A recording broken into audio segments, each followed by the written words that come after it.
Alléluia.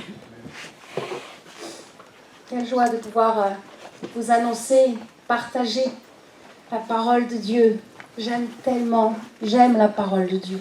Et c'est ce qui m'unit fortement avec le serviteur de Dieu. Amen. La première fois que j'ai entendu M. Daniel Vindini parler, j'ai vraiment compris que c'était quelqu'un, un homme qui aimait la parole de Dieu. Et c'est pour cela je m'accroche et je suis, parce que j'aime la parole de Dieu. Il est notre pasteur, n'est-ce pas? Amen. Il prend soin de nos vies. Il a toujours pris soin de moi et de mes enfants, avec son épouse. Et je me réjouis de pouvoir me tenir là, dans l'humilité et dans la douceur, pour vous parler d'un thème qui est sur la multiplication.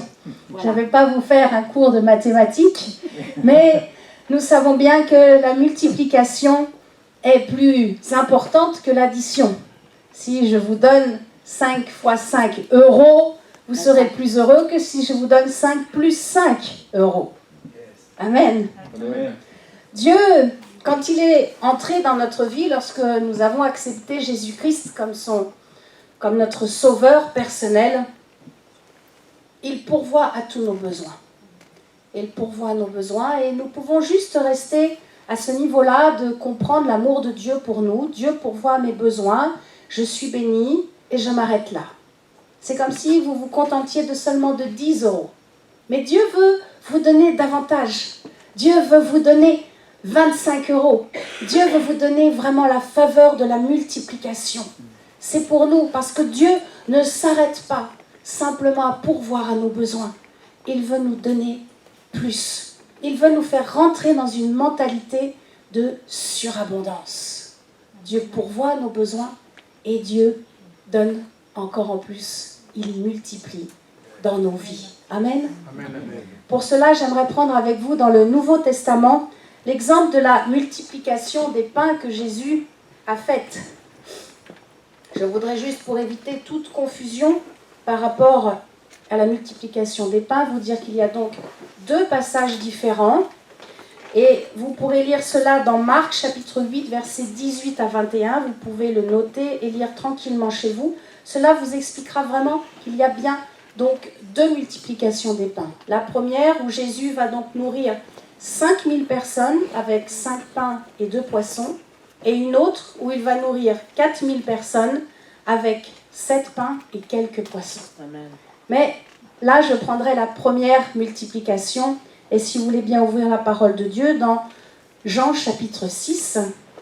Et nous allons faire la lecture du verset 1 à 13. J'ai pris vraiment le passage. Il y a d'autres références. Tous les évangiles parlent des multiplications des pains. Mais dans Jean chapitre 6, c'est beaucoup plus précis. Et Jean nous donne un renseignement vraiment très intéressant qui va être le point central de cette prédication. Jean, chapitre 6, verset 1. Après cela, Jésus s'en alla de l'autre côté de la mer de Galilée, de Tibériade. Une grande foule le suivait parce qu'elle voyait les miracles qu'il opérait sur les malades. Jésus monta sur les montagnes et là, il s'assit avec ses disciples. Or, la Pâque était proche, la fête des Juifs. Ayant levé les yeux et voyant qu'une grande foule venait à lui, Jésus dit à Philippe, « Où achèterons-nous des pains pour que ces gens aient à manger ?» Il disait cela pour l'éprouver, car il savait que ce qu'il allait faire. Philippe lui répondit, « Les pains qu'on aurait pour 200 deniers ne suffiraient pas pour que chacun en reçût un peu. » Un de ses disciples, André, frère de Simon-Pierre, lui dit, « Il y a ici un jeune garçon qui a 5 pains d'orge et 2 poissons. Mais qu'est-ce que cela pour tant de gens ?» Jésus dit, « Faites-les asseoir. » Il y avait dans ce lieu beaucoup d'herbes. Ils s'assirent donc au nombre d'environ 5000 hommes.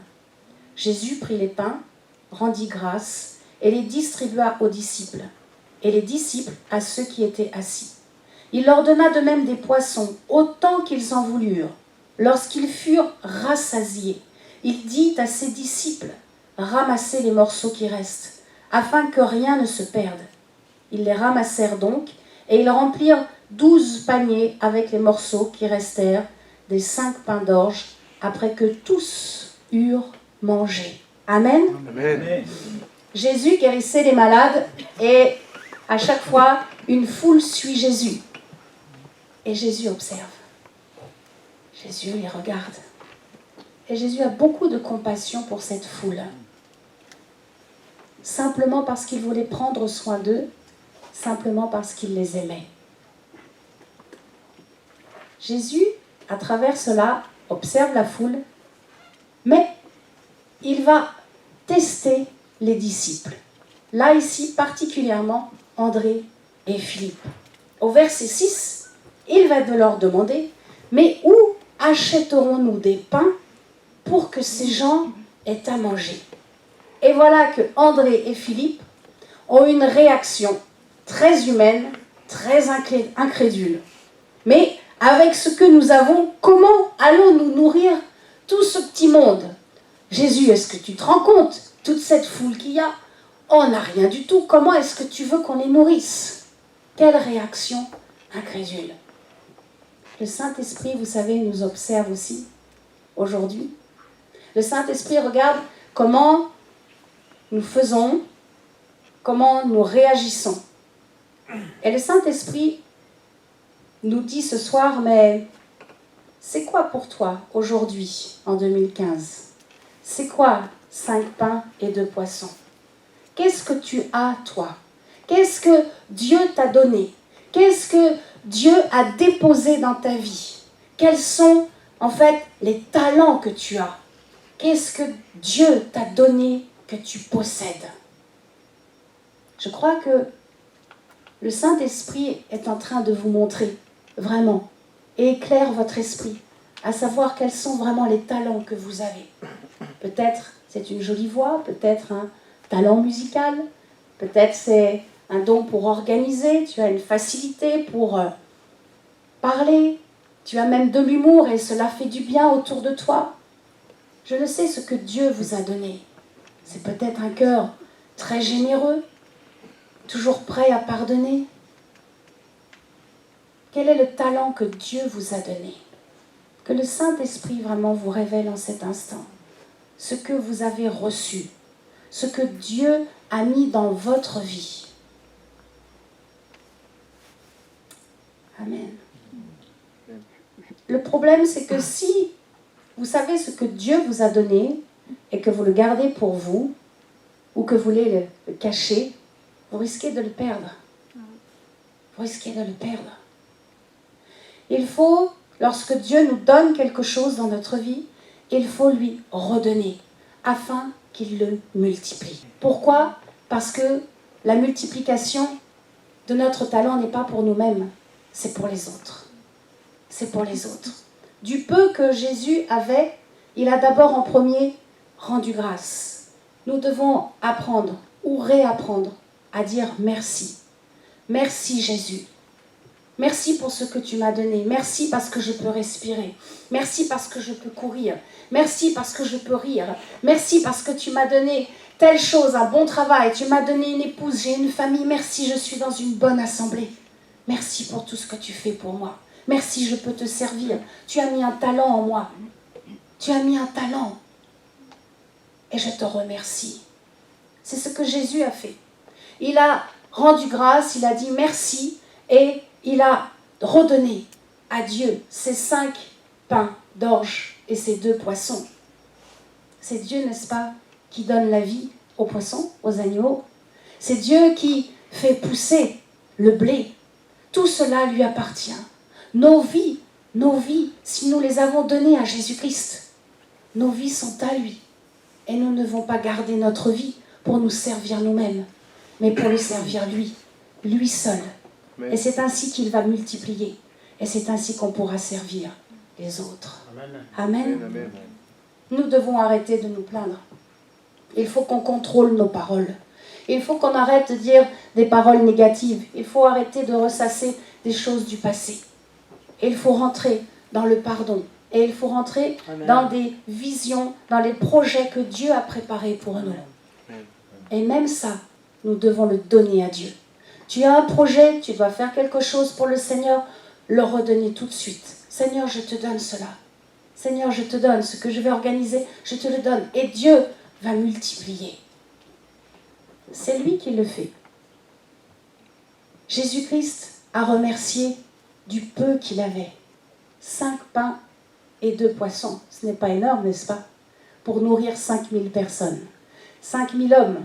Il y avait peut-être même plus, parce qu'il y avait peut-être en plus les femmes et les enfants. C'était bien peu. Mais Dieu aime le partage. Dieu nous montre encore ce soir son amour et il nous dit, mais je les ai tous nourris. Et en plus, ils étaient rassasiés, comme un bon repas. J'ai bien mangé, j'ai le ventre bien ballonné, je vais faire la sieste. Le repas était tellement bon, je me repose dans l'herbe bien grasse là et je sens le soleil. C'est la même chose, n'est-ce pas? Lorsque nous venons dans la maison de Dieu et que nous recevons la parole de Dieu et que nous prenons, nous mangeons et nous sommes rassasiés. Et nous allons nous coucher le soir et nous disons merci Seigneur, merci, j'ai reçu une bonne parole du ciel et je m'endors paisiblement dans tes bras. Et nous faisons un bon gros dodo. Alléluia. Amen. Nous devons réapprendre à dire merci. Nous oublions. Oh, nous n'oublions pas de demander, mais souvent nous oublions de dire merci pour des choses simples de la vie. Quand nous redonnons à Dieu, je vous assure, nous ne manquerons de rien. Nous ne manquerons de rien parce que Dieu, c'est l'abondance. Redonnez à Dieu le peu qu'il vous a accordé dans sa grâce et il va multiplier.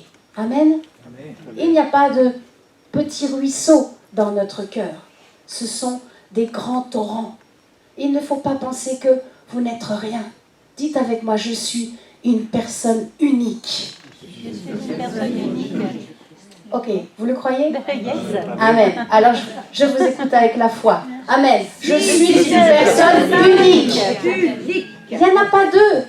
Il n'y a pas deux comme toi, mon frère. C'est unique. Déjà physiquement, on est unique. Mais spirituellement, ce que Dieu va te demander de faire, à toi, pas à l'autre. Et c'est toi qui vas le faire. Et dans ce que tu vas faire, commence déjà à redonner le peu que tu as. Seigneur, ok, Florence, toi tu parles déjà depuis longtemps, mais moi je commence là, j'ai ouvert un peu, j'ai pas beaucoup. Donne à Dieu, il va multiplier. Oh, j'ai fait un peu, tu vois là, la musique, mais je ne sais pas trop exactement. Redonne tout de suite ton talent à Dieu. Il va multiplier. Financièrement, c'est la même chose. Redonne à Dieu. Donne ta dîme, donne ce que les 10% sanctifient. Donne. Et je t'assure, oh, j'en suis un témoin vivant, je le redis encore et encore, mais je vous assure que quand on donne, Dieu encore va multiplier. Et vous ne manquerez pas. Dans Jean chapitre 7 au verset 38, Jésus dit, celui qui croit en moi, des fleuves d'eau vive couleront de son sein. Alléluia, des amen. Fleuves. C'est pas juste un petit filet d'eau qui coule en nous. Est-ce que nous réalisons, ce n'est pas juste un tout petit filet d'eau qui coule en toi. Ce sont des fleuves d'eau vive. La vie est en nous. Nous avons accepté Jésus. Jésus est en nous. Ok. Maintenant, il faut vivre en Jésus-Christ. Nous devons vivre en Jésus-Christ. Nous devons manifester l'amour, la paix, la joie, le fruit de l'esprit. Alléluia. J'ai choisi l'évangile de Jean parce que, comme je vous ai dit au démarrage, il est le seul qui parle d'un détail qui va vraiment révéler d'où viennent les 5 pains et les 2 poissons. C'est un petit garçon.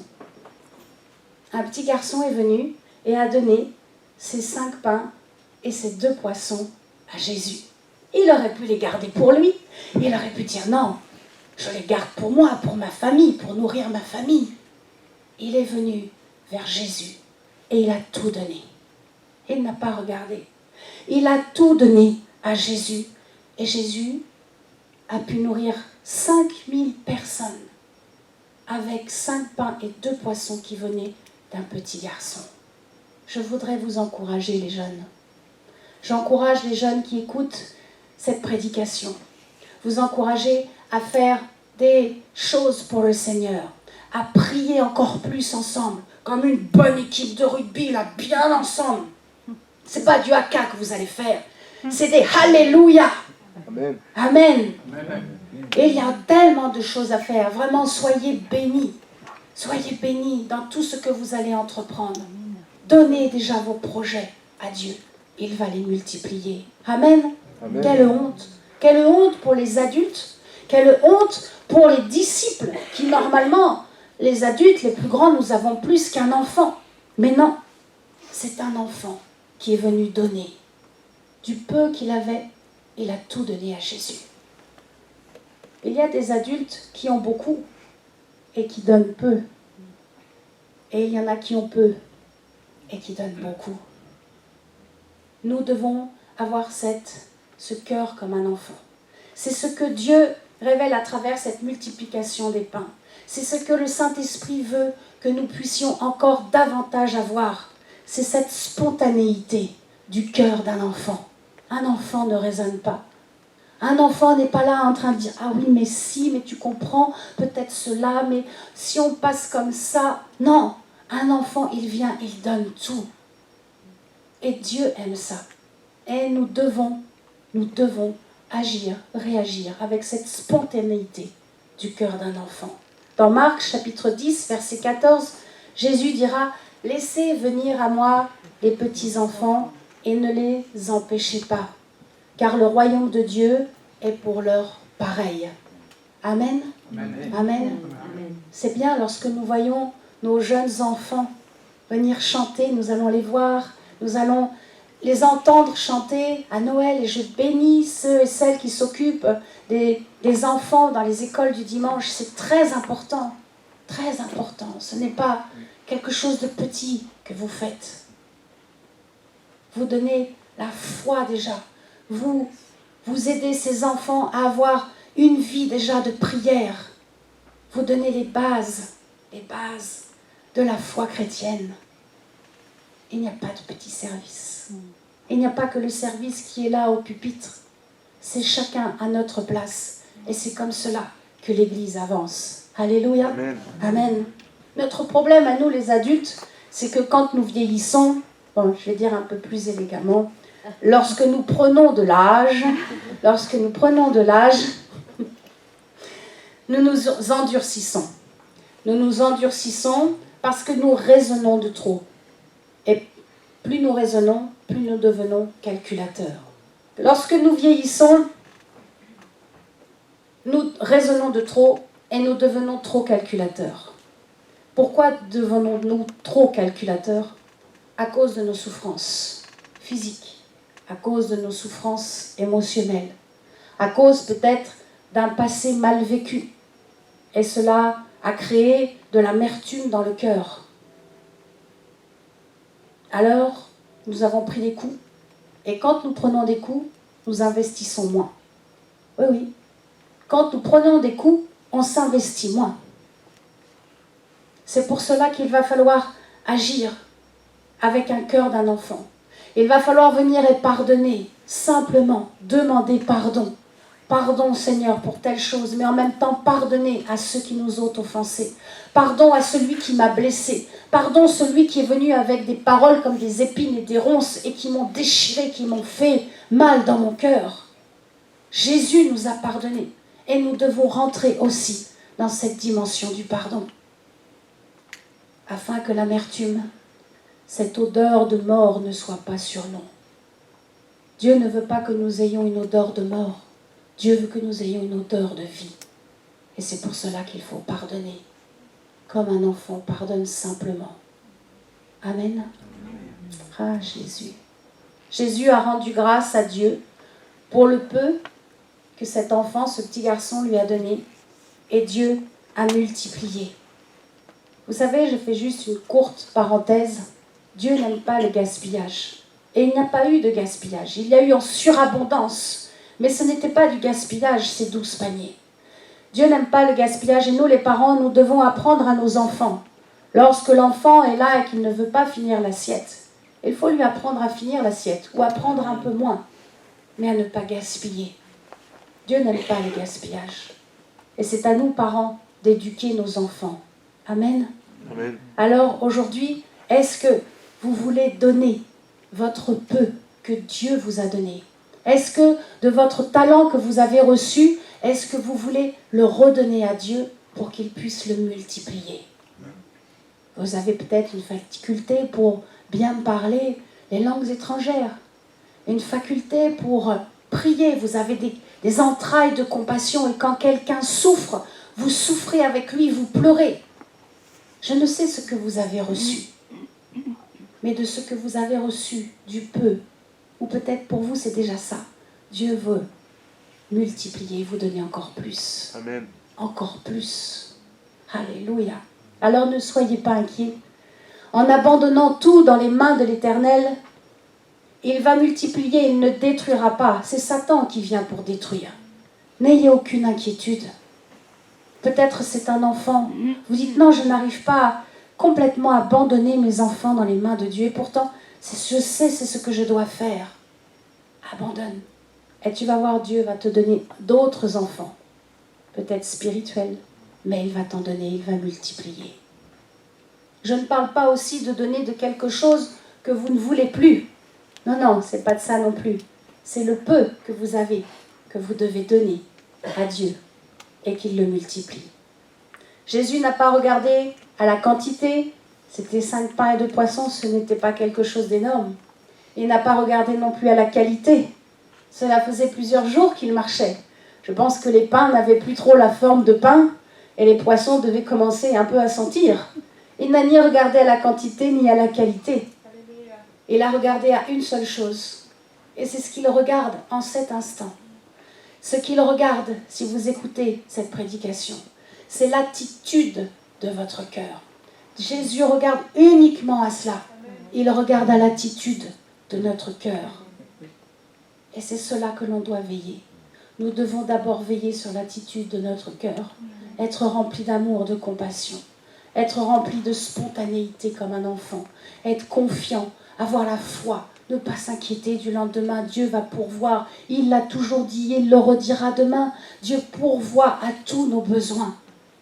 Et nous ne manquerons jamais avec Dieu, parce que les bénédictions de Dieu sont riches, parce que les bénédictions de Dieu sont abondantes. Alléluia. Alors je vous invite à vous lever à votre place. Je vous invite vraiment à proclamer des paroles qui vont vous aider à rentrer dans cette dimension de la multiplication. Alléluia. Vous savez, la proclamation est quelque chose de très important. Ça fera l'étude sûrement d'une prochaine prédication. Lorsque nous proclamons, lorsque nous disons des paroles de foi, lorsque nous disons des paroles puissantes, les promesses de Dieu, l'atmosphère, les circonstances autour de nous changent. Ce n'est pas que pour nous, c'est pour chaque personne que vous êtes dans votre maison. Lorsque vous allez repartir au volant de votre voiture, l'Éternel me garde, parce que l'Éternel garde mon départ et mon arrivée. L'Éternel est mon berger, je ne manquerai de rien. Tu es mon Dieu et tu pourvois, tu es avec moi. Si Dieu est avec moi, qui sera contre moi? Proclamez vraiment les promesses de l'Éternel. Amen. Amen. Alors si vous voulez bien dire après moi, Seigneur Jésus, je te demande pardon, car j'ai trop raisonné, j'ai trop calculé. Pardon pour mes plaintes, pardon pour mes gémissements. Maintenant, je te redonne tout, car je sais que tout ce que j'ai, c'est toi qui me l'as donné. Tout est à toi. Et je crois qu'en te redonnant, avec la simplicité de la foi, avec un cœur confiant, tu vas tout multiplier. Je te donne ma vie, mon temps, ma famille, mes finances, mon travail, mes talents, mes projets, mes pensées, mes paroles, ma foi, mon service, mon ministère, mon onction. Au nom de Jésus-Christ, je me libère des chaînes d'incrédulité. Au nom de Jésus-Christ, je me libère des chaînes de l'amertume. Je pardonne, car je suis appelé à pardonner. Au nom de Jésus-Christ, je me libère des raisonnements mensongers diaboliques. Et je libère des paroles de foi sur ma vie. Je libère des paroles de bénédiction sur ma vie. Et je proclame que la multiplication est pour moi. La multiplication est pour moi en Jésus-Christ. Je ne serai pas un chrétien égoïste. Je refuse de garder pour moi toute seule l'évangile. Je m'engage à annoncer la parole de Dieu, que Jésus-Christ sauve, que Jésus-Christ libère et que Jésus-Christ guérit. Je veux imiter Jésus-Christ. Je veux partager. Je veux distribuer à l'image de Dieu qui aime partager ses bénédictions avec moi. La multiplication est pour moi. La multiplication est pour ma descendance. Je ne serai jamais seule, car Dieu me donne une famille. Je ne manquerai de rien. Mon vase ne manquera pas d'huile, car mon Dieu pourvoit à tous mes besoins et me donne en plus, en surabondance, de sa grâce, de son amour, de sa paix, de son onction, de sa présence. Dans le nom de Jésus, Amen, Amen, Amen. À Dieu soit l'honneur, à Dieu soit